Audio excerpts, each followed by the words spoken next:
तो दोस्तों, बहुत सारे हमारे जो मित्र हैं वो पूछना चाहते हैं या फिर पूछ रहे हैं कि सर हमें दिसंबर 2026 सॉरी जून 2026 के लिए इंपॉर्टेंट क्वेश्चन दे दीजिए। तो देखिए, मैं आप लोगों को एक ही बात बताना चाहता हूँ कि मैं जो वीडियो अपलोड कर रहा हूँ वो आने वाले एग्जाम के लिए ही इंपॉर्टेंट है। ठीक है। अगर आप लोगों को सिर्फ क्वेश्चन दे दिया जाए तो आप लोग आंसर कहाँ से मिलेगा आप लोगों को, बताइए आप लोग।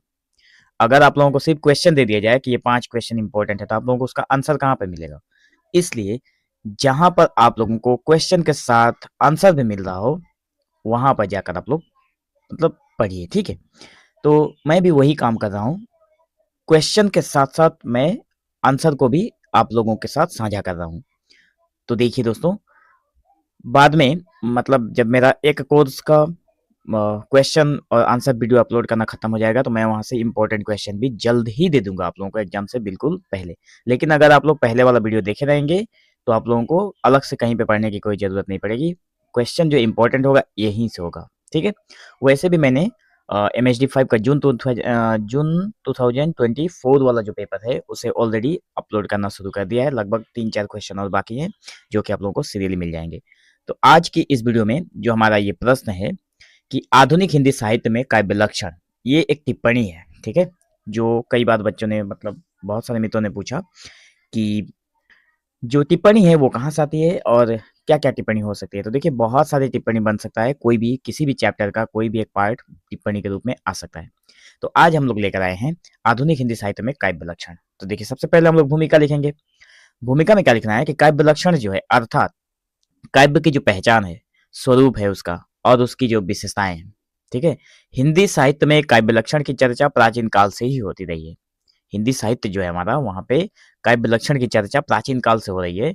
किंतु आधुनिक युग में यह विमर्श नए संदर्भों, प्रवृत्तियों और दृष्टिकोणों से समृद्ध हुआ है।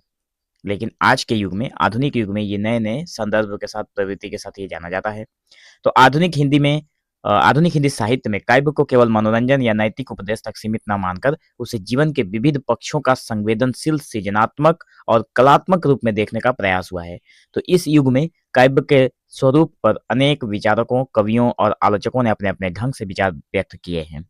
ठीक है। तो मैं आशा करता हूँ आप लोगों को ये भूमिका समझ में आ गया। अब देखिए, हम लोग उसकी मुख्य विवेचना या फिर जो मुख्य टिप्पणी है उसके ऊपर बात करते हैं। तो अगर आप लोग चाहें तो इसे पॉइंट वाइज भी लिख सकते हैं, अगर आप लोग ना चाहें तो पॉइंट वाइज लिखने की कोई जरूरत नहीं है, आप लोग एक साथ भी लिख सकते हैं। ठीक है। तो मैं यहाँ पे पॉइंट वाइज लेकर आया हूँ क्योंकि पॉइंट वाइज लिखने से मार्क्स अच्छे तरीके से मतलब इंक्रीज किए जा सकते हैं, परसेंटेज बढ़ता है। ठीक है। तो देखिए, पहला नंबर पॉइंट है जीवन सापेक्षता का महत्व। मतलब आधुनिक हिंदी काव्य लक्षण का सबसे बड़ा आधार जीवन सापेक्षता है। काव्य को जीवन के यथार्थ से जोड़कर देखा जाता है। मतलब जो काव्य है, जीवन सापेक्षता मतलब जीवन को पूरी तरह से अपने सामने रखकर ही उसको, उसके साथ उसकी मतलब जीवन की जो ओरिजिनल सच्चाई होती है उसी के साथ उसको जोड़कर देखा जाता है। तो कवि का उद्देश्य जीवन के विविध पक्षों का सुंदर और सारगर्भित चित्रण करना है। ठीक है। अगला बिंदु है हमारा अनुभूति का प्रामाणिकता। देखिए, आधुनिक काव्य में कवि की अपनी सच्ची अनुभूति को ही काव्य का मूल माना गया है। मतलब जो ओरिजिनलिटी है, जिसमें कोई दिखावापन नहीं है। ठीक है। तो अनुभूति जितनी गहरी, स्वाभाविक और सजीव होगी, काव्य उतना ही प्रभावशाली होगा। मतलब अनुभूति जो है जितनी भी गहरी होगी, जितनी भी स्वाभाविक होगी और जितनी भी सच्चाई होगी, सजीव होगी, जितनी भी जीवित तरीके से लगेगी कि नहीं ये तो जीवंत उदाहरण है, उतना ही जो काव्य है वो प्रभावशाली होगा पाठक के ऊपर। तो आचार्य रामचंद्र शुक्ल ने कहा है कि काव्य वह है जिसमें जीवन का सच्चा रस हो। ठीक है। अब देखिए, तीसरा नंबर बिंदु है कि कला और कलात्मकता पर बल।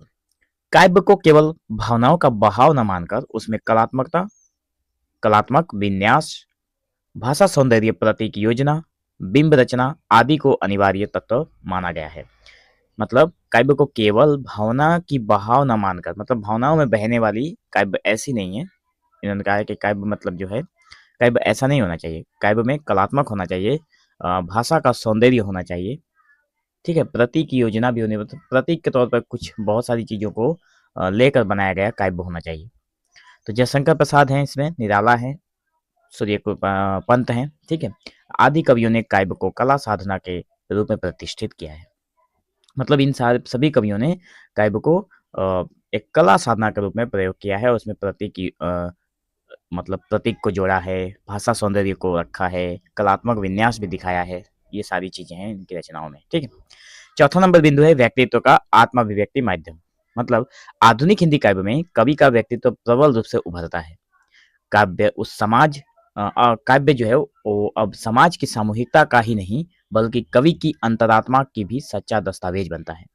मुक्तिबोध के शब्दों में मुक्तिबोध जो है वो कहते हैं कि कविता मेरे समय का दस्तावेज है। अब देखिए आधुनिक हिंदी काव्य में क्या हुआ कि जो काव्य है वो केवल समाज की सच्चाई या फिर समाज की जो ओरिजिनल कंटेंट है वो सारी चीजें नहीं आती है उसमें, बल्कि कवि के अंदर की जो सच्चाई है, कवि के अंतर मन की जो बातें हैं वो भी हमारे साहित्य में निकल कर आता है। तो मुक्ति बोध ने कहा है कि कविता मेरे समय का दस्तावेज है, कविता उनके समय का दस्तावेज है। अच्छा, सामाजिकता और जनचेतना। देखिए आधुनिक काव्य में समाज की समस्याएं, शोषण, अन्याय, संघर्ष, स्त्री विमर्श, दलित विमर्श आदि नए विषय भी काव्य लक्षण के अंतर्गत आए हैं। ये सभी के सभी नए विषय हैं जो कि काव्य लक्षण के अंतर्गत देखे जाते हैं।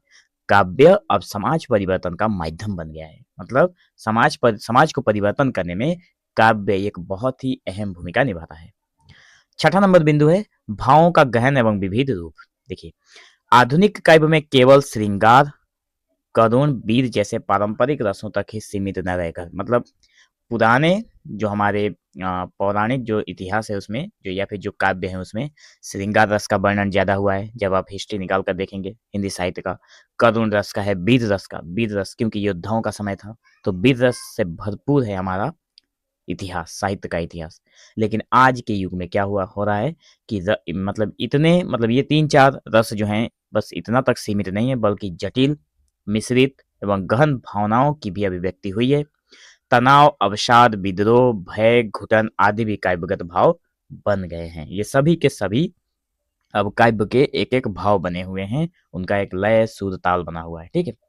7वां नंबर है भाषा शैली में नवीनता। देखिए भाषा को संस्कारशील, सजीव, सप्राण तथा सहज बनाया गया। भाषा पहले वाला जो भाषा था, अगर आप कबीरदास की या फिर किसी भी ब्रज बोली में या फिर ब्रज में या फिर जो खड़ी बोली में लिखी गई कविता को निकाल कर देखेंगे तो थोड़ा टफ दिखेगा, पढ़ने में भी मतलब दिक्कतें होती है। छायावादियों ने भाषा को अत्यंत कल्पना प्रवण बनाया तो प्रगतिवादियों ने उसे जनसुलभ और सहज बनाया। छायावादी जो कवि हुए उन्होंने उसको कल्पना प्रवण बना दिया। ठीक है। तो जो प्रगतिवादी कवि हुए, छायावाद के बाद जो प्रगतिवाद आता है तो प्रगतिवाद के जो कवि हुए उन्होंने क्या किया, जनसुलभ और सहज बना दिया। मतलब ऐसा बना दिया कि लोग पढ़ के ही समझ जाएंगे। तो नई कविता ने प्रतीकात्मकता और बिंब योजना से उसे और समृद्ध कर दिया। मतलब तीनों चीजें हैं, छायावादी कविता कवियों, प्रगतिवादी कविता और नई कविता। तो नई कविता ने भी क्या किया, उसमें प्रतीकात्मक जोड़ दिया, मतलब एक कहीं से और एक प्रतीक के रूप में उसको जोड़ा और उसे और भी समृद्ध बना दिया। 8वां नंबर है प्रतीक और बिंब योजना की प्रमुखता। देखिए आधुनिक काव्य में प्रतीक और बिंब रचना अत्यंत सशक्त माध्यम बन गई। कवि अपने जटिल विचारों को भी सहज, मार्मिक और संप्रेषणीय बनाने के लिए प्रभावी प्रतीकों और बिंबों का सहारा लेने लगे। ठीक है। 9 नंबर का बिंदु है, लेकिन इससे पहले मैं एक बात बता दूं आप लोगों को, बहुत सारे बच्चे पूछेंगे, अब ये भी सवाल उनके मन में उठेगा, क्या ये छोटे छोटे पॉइंट लिखकर हम लोग मार्क इंक्रीज कर पाएंगे? तो देखिए